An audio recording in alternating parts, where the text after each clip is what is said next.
Bonjour à tous, je vous fais une vidéo aujourd'hui pour vous parler d'un événement que j'ai vécu il y a une dizaine d'années en arrière, où j'ai vécu la seule et l'unique en fait sortie de mon corps. Et j'aimerais vous expliquer un petit peu ce que ça a fait chez moi. En fait, à partir de ce moment-là, il y a tout qui a vraiment basculé dans ma vie, dans le sens positif, mais je suis vraiment passé d'un truc d'une vie à une vie complètement différente. Et j'aimerais vous parler un petit peu de cette expérience que j'ai vécue. Alors, c'est quelque chose que j'ai vécu, c'est quelque chose qui peut-être ne va pas se reproduire, je ne sais pas, mais en tout cas, c'est vraiment la seule fois dans ma vie où je suis réellement sorti de mon corps. Et c'est quelque chose que j'en ai très peu parlé. C'est quelque chose que j'ai beaucoup gardé ces 10 dernières années. Mais aujourd'hui, je pense que ça peut faire un écho avec pas mal de phénomènes énergétiques, pas mal de choses aussi en lien avec la médiumnité. Et j'aimerais vous en parler parce que peut-être que vous avez vécu aussi des choses similaires, peut-être que vous avez l'impression d'être seul dans tout ça. Et en fait, je pense qu'il y a beaucoup de personnes qui vivent des expériences complètement dingues, qui paraissent en fait irréelles, tellement c'est fou, et pourtant on les vit dans notre vie au quotidien. Et moi, j'aimerais vous parler de cette expérience que j'ai vécue personnellement, parce que pour moi, c'est je dirais, le deuxième truc le plus fou que j'ai vécu dans ma vie. Je vous en parle maintenant.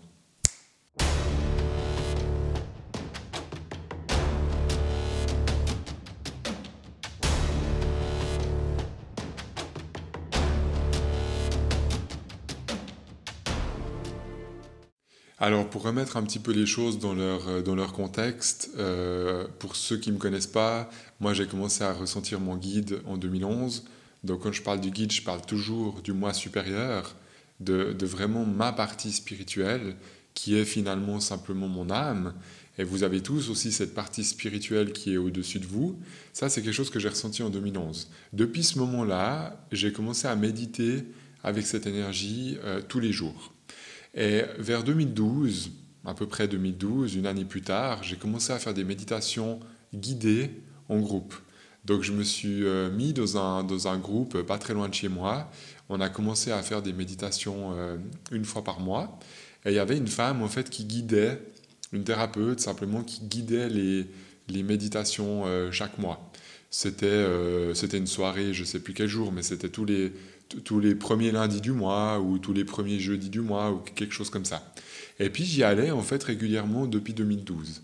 Et en 2013, à peu près une année, grosso modo, après que j'ai commencé ces méditations, un soir en particulier, je me suis assis, je me rappelle, j'étais très bien, c'était vraiment une journée où j'étais en forme, j'avais bien dormi, tout allait bien en fait, j'étais bien dans ma tête, j'étais bien dans mon corps. Et comme d'habitude, on s'asseye sur les chaises, il y avait des personnes qui voulaient se mettre en tailleur, elles se mettaient en tailleur. Et puis moi, j'ai toujours l'habitude de méditer sur une chaise. J'aime bien avoir le dos comme ça appuyé sur un dossier et puis avoir les pieds par terre. Donc je me mets dans ma position de méditation, je ferme les yeux, j'écoute, je me laisse guider en fait par cette femme. Et au fur et à mesure que la méditation commence, 5 minutes, 10 minutes, 15 minutes, au bout d'un moment, mais assez rapidement, je dirais entre 5 et 10, ouais, peut-être 10-15 minutes pour donner une idée, assez rapidement, toujours les yeux fermés, et bien sûr le plus immobile possible, hein, parce que vous savez que quand on médite, moins on bouge, et puis plus c'est efficace, quelque part, plus vous bougez, et puis plus vous allez casser l'énergie à chaque fois. Donc moi, vraiment, mon challenge, en tout cas personnellement, c'était vraiment de ne pas bouger, de trouver une position, puis de tenir. C'était quasiment des méditations d'une heure, hein. Pour vous donner une idée, c'était vraiment des longues méditations. 45 minutes, une heure. Et puis en fait, les yeux fermés dans ma position, j'ai commencé, au-delà de ce que la femme est en train de guider, j'ai commencé à sentir, si vous voulez, depuis le fond de mon ventre, quelque chose qui commence à monter comme ça, le long, je pourrais dire le long de ma colonne vertébrale, mais à l'intérieur. Donc, on pourrait dire derrière, mais c'était pas seulement derrière, c'était comme si tout le tronc de mon corps était un peu en train de se surélever. Et je me suis rendu compte que plus j'inspirais, plus la sensation de me soulever de mon corps, en fait, commençait à s'activer. Et imaginez bien, hein, je suis dans une méditation, donc je suis dans un état très profond, et plus j'inspire, plus je sens quelque chose comme ça qui monte, et en même temps, plus j'inspire, et plus je me sens léger physiquement. Et en fait, bah, moi, j'avais déjà entendu parler des sorties hors du corps, j'avais jamais vécu ça. Je me suis dit, intérieurement, c'est peut-être quelque chose comme ça qui est en train de se passer. Mais j'en savais rien. Tout ce que je sais, c'est que j'avais pas peur, parce que j'étais assez... ça faisait déjà, en tout cas, une année que je méditais, donc j'étais déjà assez OK avec ces profondes méditations. Donc j'ai pas eu peur du tout, au contraire, j'ai plutôt accompagné le mouvement. Et en fait, plus j'inspirais, et plus j'ai senti comme quelque chose se détacher, mais je pourrais dire vraiment se soulever comme ça à l'intérieur de moi. Et c'est comme si ma densité de mon corps, moi je pèse environ 75 kilos, quelque chose comme ça, ben, en fait c'est comme si mes 70 kilos pesaient de moins en moins. C'est comme si la densité de mon corps était de plus en plus faible à quelque part. Et puis plus j'inspirais, vraiment, je pense que ça a duré vraiment quelques minutes tout ça, et puis plus j'inspirais, puis plus ça montait. Au départ c'était dans mon ventre, après ça arrivait au niveau de mon plexus. Puis plus ça montait, plus la densité en fait était en train de s'évaporer. Plus le poids de mon corps en fait n'existait pas. Et je me souviens très bien, j'ai inspiré, je suis arrivé jusqu'au-dessus de la tête, à peu près vraiment dans cette partie-là, comme un bandeau. Et là, j'ai encore inspiré vraiment tout tranquillement, mais une respiration très profonde. Et à ce moment-là, j'ai senti que j'étais... Il y a eu comme un espèce de clic, si vous voulez, comme quand on ferme un bocal ou qu'on ouvre un bocal. J'ai senti en fait quelque chose qui a switché. Et là, en fait, j'ai commencé à partir au-delà. Donc là, j'étais au-delà de mon corps physique. Et en fait, je suis monté jusqu'à arriver au plafond.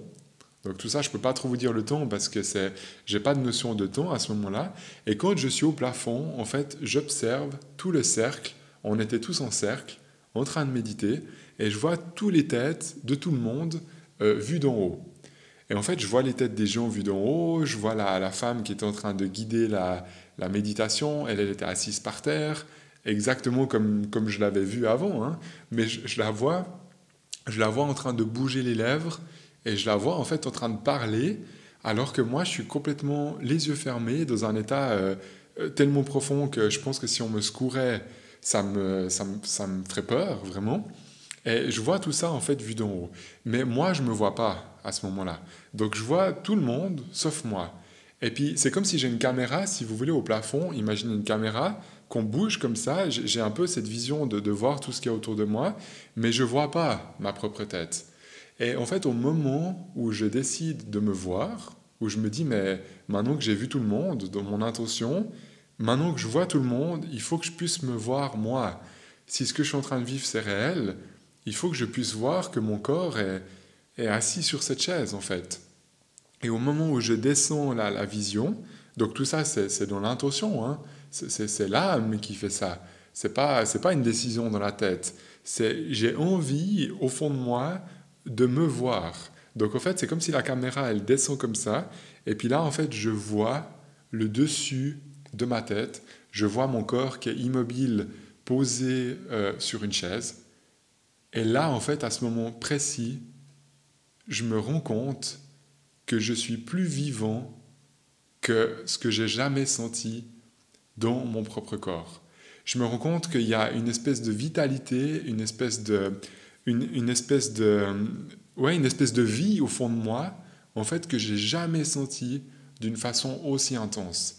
Et en même temps, quand je vois mon propre corps depuis au-dessous, je comprends en fait que je suis pas ce corps. Et je comprends en fait que mon corps, c'est juste une espèce de voiture, un espèce de véhicule comme ça qui avance, qui fait ses choses dans la vie du quotidien. Mais quand je suis au plafond, je suis beaucoup plus vivant que lorsque je suis moi, Caril, en tant qu'homme, dans ma vie de tous les jours. Ça, c'est quelque chose qui est clair et net. Et c'est quelque chose qui, quand je vous parle de cette légèreté, quand j'inspire et puis que je monte, ben plus je me suis détaché de mon corps, et plus cette légèreté en fait m'envahit. Et pour vous donner un exemple de la sensation que j'ai eue, c'est plus fort que, je pourrais dire comme ça, c'est plus fort qu'un orgasme au niveau du corps physique. Et j'ai pas tellement d'autres exemples à vous donner, mais pour imaginer en fait un petit peu la puissance de la sensation que ça donne, pour moi c'est vraiment 10 fois, 20 fois la puissance d'un orgasme qu'on peut avoir, vraiment. Et du coup c'est complètement fou parce que je me retrouve en haut beaucoup plus vivant, je vois mon corps posé sur une chaise, et en fait je comprends que je ne suis pas ce corps. Et à partir de ce moment-là, au moment où je me regarde, je pense que là, ça a duré vraiment je sais pas, quelques dizaines de secondes, je ne sais pas trop comment dire. À partir de ce moment-là, je sens que je ne peux pas, parce qu'il y a une partie de moi qui veut aller plus loin. Et je me rends compte que je ne peux pas aller plus loin, je me rends compte que je suis comme aspiré de nouveau. C'est comme si la gravité terrestre, en fait, au moment où je me regarde, c'est comme si la gravité terrestre me rappelle. Et là, en fait, je reviens à l'intérieur de moi. Et toute cette sensation de légèreté disparaît, reste un petit peu de ce que j'ai vécu dans cette expérience au plafond. Mais pourquoi je vous parle de ça aujourd'hui? Parce que en 2013, quand j'ai vécu ça, moi j'étais déjà persuadé au fond de mon cœur, au fond de mes tripes. J'ai envie de dire, je croyais déjà qu'il y avait quelque chose d'autre. Je pensais vraiment que j'étais déjà pas mon corps. Mais en fait, cette expérience a validé un peu, vous savez, comme une espèce de signature, comme quoi, au fait, quand on vit ça, on sait qu'on n'est pas notre corps. C'est pas seulement on croit qu'on ne l'est pas. En fait, on n'est pas ce corps. Et je sais que je suis pas mon corps aujourd'hui. Je sais que Caril, physique, humain, l'homme que je suis, va durer un certain temps. Ensuite, ça va lâcher. Mais je sais aussi que lorsque je repartirai de ce corps, je retrouverai exactement cette même légèreté, exactement cette sensation qui est pour moi bien, bien plus forte qu'un orgasme, vraiment, parce que je n'ai pas d'autres sensations plus fortes que ça à vous donner. Et c'est un truc qui est, au niveau de la légèreté, que j'ai jamais pu ressentir ça dans mon corps. Et pourtant, le corps est génial, hein. Il y a plein de sensations que vous pouvez vivre, il y a plein de moments de joie, de moments de bonheur, plein de choses dans la vie terrestre qui sont géniales et qu'il ne faut absolument pas mettre de côté. Il faut vraiment les vivre. Mais cette soirée-là, si vous voulez, comment vous dire ça? Ça fait 10 ans aujourd'hui et j'ai l'impression que c'était hier en fait. Je me rappelle exactement de chaque respiration que je faisais et de cette sensation de... Imaginez deux mains comme ça, c'est comme si à chaque inspire, ça monte un petit peu de plus en plus. Comme un gant en fait sur une main qu'on tire comme ça. Et plus le gant va s'enlever de la main, plus l'âme va sortir du corps, on pourrait dire comme ça, plus en fait cette sensation complètement dingue, qu'il n'y a pas de mot terrestre pour expliquer ça, plus tout ça, ça prend la place. Et en fait, moi ce que je retiens vraiment de cette expérience, c'est que je ne suis pas mon corps, j'ai compris d'une façon réelle en fait que je ne l'étais pas, parce qu'en voyant tout ça vu de haut, j'ai compris que c'était pas... c'est le truc le plus fort que j'ai vécu. Et on comprend bien quand on le vit que c'est pas une hallucination en fait. Qu'on ait vraiment une conscience, qu'on ait vraiment une âme qui est pas du tout coincée ici ou ici. On est au-delà de la peau du corps, on est au-delà des limites du corps. Et ça, pour moi, c'était vraiment la preuve ultime aussi de tout ce que je fais aujourd'hui dans mon travail, dans la médiumnité. Ça a renforcé encore la connexion avec mon guide, avec le moi supérieur. C'est quelque chose en fait qui m'a d'une façon définitive inscrit vraiment une réalité au fond de moi et je pense que ça va me poursuivre jusqu'à la fin. Et je vous dis honnêtement, moi j'ai pas envie de partir de mon corps, j'ai envie de profiter de cette vie-là et j'ai l'impression d'avoir encore plein de choses à faire ici. Mais il y a une partie de moi, pour être tout à fait honnête, qui se réjouit déjà de retrouver cette sensation. Ça, il faut être honnête. Et je pense que si vous l'avez vécu, ou si vous avez vécu peut-être une autre expérience, ça peut être une EMI, une expérience de mort imminente, je pense que ces expériences-là, à partir du moment où elles sont dans le côté positif, bah, je pense qu'on a juste envie en fait d'y retourner. Mais après, il faut aussi faire la part des choses et puis se dire, ok, de toute façon, je vais retrouver ça. Le jour où je partirai, je retrouverai. Donc en fait, j'ai pas peur de pas retrouver ça. Je sais que je vais retrouver ça. Et je sais que ça sera mon état définitif, à quelque part, le jour où je serai plus dans mon corps. Ça, je le sais aujourd'hui. Et c'est pour ça que pour moi, le jour où on part, je suis sûr vraiment à 99%, peut-être qu'il y a des cas différents, mais je suis sûr que la plupart des personnes vont se retrouver dans ce même état le jour de leur mort. Ça, moi, j'ai aucun doute par rapport à ça. Il y a peut-être quelques défunts, comme j'en ai parlé dans d'autres vidéos, où il faut les aider un petit peu à comprendre certaines choses. Mais la plupart d'entre nous, d'entre vous, tous ceux qui ont fait un certain chemin spirituel, un minimum en tout cas, moi je suis sûr que vous allez basculer dans cet état aussi vite que ce que j'ai basculé dans cet état lorsque je suis sorti de mon corps durant cette soirée en 2013. Vraiment. Alors voilà, moi je vous fais cette vidéo pour partager, je vous fais aussi cette vidéo pour vous dire que peut-être si vous avez vécu des choses similaires, je serais curieux de savoir dans les commentaires si ça vous parle, si vous avez aussi eu ces mêmes sensations et à quoi est-ce que vous arrivez à identifier ces sensations. Est-ce que pour vous aussi, si vous prenez le point de repère d'un orgasme, qui est à mon avis un des trucs les plus forts qu'on peut vivre dans un corps physique, est-ce que par rapport à un orgasme ou à une sensation aussi forte que ça, est-ce que vous avez senti que c'était plus fort? Est-ce que vous avez senti cette légèreté que j'ai aussi vécu ce jour-là? En fait, je serais curieux d'avoir vos témoignages si vous avez envie aussi de partager dans les commentaires. Je vous remercie d'avoir écouté cette vidéo.